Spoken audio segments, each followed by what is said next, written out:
नमस्कार मित्रांनो, तर आजचा व्लॉग आमच्यासाठी खूपच खास आहे कारण आज आमच्या लाडक्या बाळाचा 5वा वाढदिवस आहे.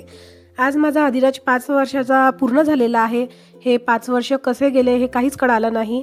कारण प्रत्येक आईचं कसं असतं की जेव्हा बाळ लहान असतं तर त्याचं खाण्याचं, पिण्याचं त्याचं पूर्ण म्हणजे व्यवस्थित झालं पाहिजे याचंच टेन्शन असतं. जसं पाहिजे तसं लाड होत नाही. तर आता असं वाटतंय की हे 5 वर्ष एवढ्या लवकर निघून गेले की काहीच कळालं नाही. तर आजचा संपूर्ण दिवस मी तुमच्यासोबत शेअर करणार आहे. जे काही घडेल ते जसं माझ्याकडनं शूट होईल तसं मी तुम्हाला दाखवणार आहे. तसं व्हिडिओ थोडाफार इकडे तिकडे होईल कारण काही व्हिडिओ मी काढणार, काही व्हिडिओ मी दुसऱ्याला काढायला लावणार आहे. तर तेवढं ॲडजस्ट करून घेसाल. तर आज अधिराजची सुरुवात छान त्याच्या फ्रेंड्ससोबत खेळताना झालेली आहे. छान दोघंजणं खेळत होते, छान व्लॉग्स वगैरे त्या दोघांचं खूप पटतं. या दोघांमध्ये 1 वर्षाचा डिफरन्स आहे पण खूप छान पटतं त्यांचं. नंतर आता आधिराज म्हणत होता की आजी मी आता मोठा झालो, मी पण तुला हेल्प करतो. तर तो छान आजीला असा ऑरेंज ज्यूस बनवण्यासाठी मदत करतोय. तर बघा किती छान असं आजीला म्हणत होता तो, आजी राहू दे म्हणे मीच ज्यूस बनवतो. तर तो स्वतःहून त्याच्यासाठी ज्यूस बनवत आहे. त्यांनी सगळ्यासाठीच ज्यूस बनवलेलं होतं इथे. तर हे जे ऑरेंजेस आहे हे आमच्या ताईंच्या घरचे आहेत, त्यांच्या सासरचे आहे. तर बघा आधिराजनी छान असा ज्यूस तयार केलेला आहे सगळ्यांसाठी. त्यांनी त्याच्या आजोबाला, त्याच्या पप्पाला, आजीला सगळ्यांना ज्यूस ग्लासमध्ये काढून दिला. मेन म्हणजे त्यांनी सगळ्यांना सर्व केलं. आज तर असं कळत नव्हतं की बापरे इतका मोठा कसा काय झाला अधिराज. नंतर त्यांनी स्वतःहून टेस्ट केलं. त्यांनी फर्स्ट टाईम ऑरेंज ज्यूस आज टेस्ट केलेला होता. तर त्याला थोडी साखर टाकून मी दिली होती. म्हटलं त्याला विचारलं मी कसं झाला, तर छान झाला म्हणे, आज मी ज्यूस बनवलेला आहे तर खूप टेस्टी आहे. तर अशा प्रकारे आमच्या दादाचा दिवसाची स्टार्टिंग झाली. नंतर इकडे आमची स्वयंपाकाची घाई चालू होती. तर स्वयंपाक मी जे काही अंदाज असतो तो मी आईला विचारूनच करत असते कारण खूप जण असतात आणि एवढा काही मला असा अंदाज कळत नाही. तर प्रत्येक गोष्ट मी आईला विचारूनच कसा करायचा स्वयंपाक म्हणजे किती घ्यायचा आपण प्रमाण ते मी आईला विचारत असते. तर एवढं काही आज सकाळी बनवलेलं नव्हतं. म्हणजे वरण भात, भाजी पोळी, मसाल्याची आलूची भाजी बनवलेली होती. तर पाहुणे येणार होते आमचे, म्हणजे माझे सासरे येणार होते 2, ते गावी राहतात. तर सासू सासरे येणार होते. तर काका काकू येणार होते म्हणून पटपट स्वयंपाक बनवून घेतला. आता जो हा हेअर कलर दिसत आहे तुम्हाला डोक्याला, तर हा मी प्रयोग केलेला आहे बरं का. कारण मी आहे ना ज्या दिवशी बर्थडे होता त्या दिवशी हेअर कलर केला. तर तो हेअर कलर कामाच्या धुमीमध्ये एवढा म्हणजे जास्त वेळ राहिला तो डोक्यावर. तर समोरचा जो फ्रंट भाग आहे ना तो जास्त डार्क झाला. हा रेडिश कलर आहे लॉरियल पॅरिसचा. तर मी तुम्हाला एखाद्या वेळेस जेव्हा लावेल तेव्हा तुम्हाला त्याचा पण व्हिडिओ शेअर करेल. नंतर आईंचं इथे देवपूजेची तयारी चालू होती आणि आज आमचं स्वयंपाकाची तयारी जरा लवकरच चालू झालेली होती कारण प्रोग्राम होता संध्याकाळी, सगळे येणार होते. तर नंतर ही आहे ना वॉशिंग मशीन घेतलेली होती IFBची टॉप लोडेड. तर ते दादा आले होते त्याच दिवशी बड्डेच्या दिवशी इन्स्टॉलेशन करण्यासाठी. तर हा व्हिडिओ काढला होता मी. जर कोणाला याचा रिव्ह्यू पाहिजे असेल फ्रंट लोडेड आणि टॉप लोडेडचा तर कमेंटमध्ये रिव्ह्यू म्हणून टाईप करा. मी फ्रंट लोडेड IFB आणि टॉप लोडेड IFB मशीनचा रिव्ह्यू तुम्हाला व्हिडिओमध्ये शेअर करेल.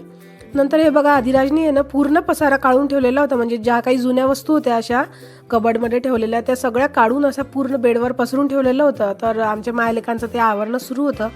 आणि साईडला आहे ना काका आलेले होते, काका काकू म्हणजे माझे सासू सासरे सख्खे चुलत.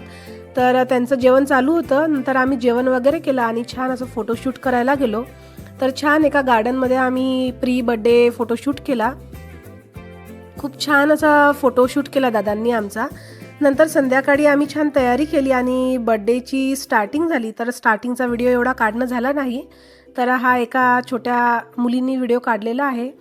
तर आम्ही आहे ना अँकरिंगसाठी शिवानी ताईला बोलवलेलं होतं आमच्याच गावच्या. तर त्यांनी छान अँकरिंग केली. छान आमचं पहिले मुलांचा, नंतर मुलांच्या आईंचा डान्स घेतला आणि नंतर छोट्या मुलांचे छान असे गेम घेतले, त्यांचे डान्स घेतले. नंतर मुलं इतके छान रमून गेलेले होते ना की म्हणजे छान प्रकारे जशा त्या ताई सांगायच्या तसं फॉलो करत होते सगळे मुलं. नंतर बघू शकता तुम्ही की त्यामध्ये पण त्यांचं एक नाही 2-3 प्रकारचे असे गेम घेतले. नंतर मुलांचे गेम झाले आणि नुसतं मुलांच्या ज्या आई होत्या त्यांच्या सगळ्यांचे गेम घेतले. तर ह्या ज्या दोघी कंटेस्टंट आहे हे फायनल आहे. तर या दोघींपैकी एक जे जिंकणार आहे तर तो विनर राहणार आहे. तर या गेममध्ये आहे ना आमच्या रोशनीताई जिंकल्या होत्या. तर छान प्रकारे त्यांचं टाळ्या वाजवून सगळ्यांनी स्वागत केलं आणि त्यांना चॉकलेट देऊन आम्ही त्यांचं स्वागत केलं या ते जिंकल्याबद्दल. नंतर जे मुलं होते त्यांच्या गेममध्ये जे जिंकले होते त्यांना पण, त्या मुलांमध्ये पण विनरअप काढून त्यांना पण चॉकलेट दिलेलं होतं आणि त्यांचं पण स्वागत केलं ताईंनी. तर खूप छान प्रकारे ज्या ह्या शिवानीताई होते त्यांनी खूप छान प्रकारे अँकरिंग केलं सगळ्यांना, म्हणजे असं बिझी ठेवलं, असं काही बोर झालं नाही. बघू शकता तुम्ही छान मुलांचं इथे त्यांनी विनरअप काढला आणि त्यांना चॉकलेट वगैरे आम्ही दिलं.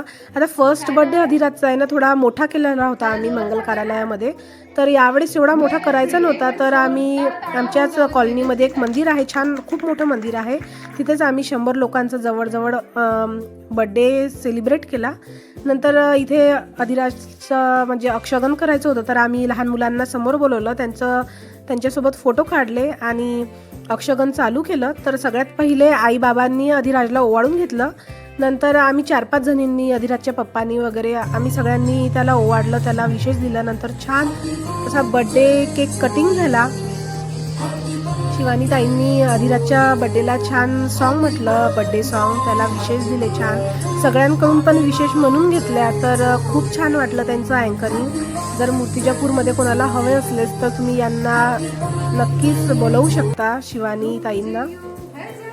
तर छान असा बड्डे सेलिब्रेट झाल्यानंतर केक कटिंग झाला, लहान मुलांना सगळ्यांना केक खायला दिला, आम्ही तिथे खाऊ घातला आणि मागेच जेवणाची अरेंजमेंट केलेली होती. तर सगळ्यांचं जेवण वगैरे मागे चालू होतं आणि आम्ही जे फॅमिली जे होतं त्यांचं फोटोशूट चालू होतं समोर. तर प्रत्येकाने जे पण सगळे जिथे आले होते त्यांनी प्रत्येकाने बड्डे बॉयसोबत फोटो काढले, त्यांनी त्याला गिफ्ट दिलं, त्याला विशेष दिले आणि छान प्रकारे असं आमचं जेवण झालं आणि आमचा बड्डे छान प्रकारे असा सेलिब्रेट झाला. तर जेवणाचं एवढा काही व्हिडिओ, म्हणजे जे काही जेवणाचं होतं, जे बी काही पदार्थ होते जे ठेवलेले होता मेनू, त्याचा काही व्हिडिओ काढला गेला नाही.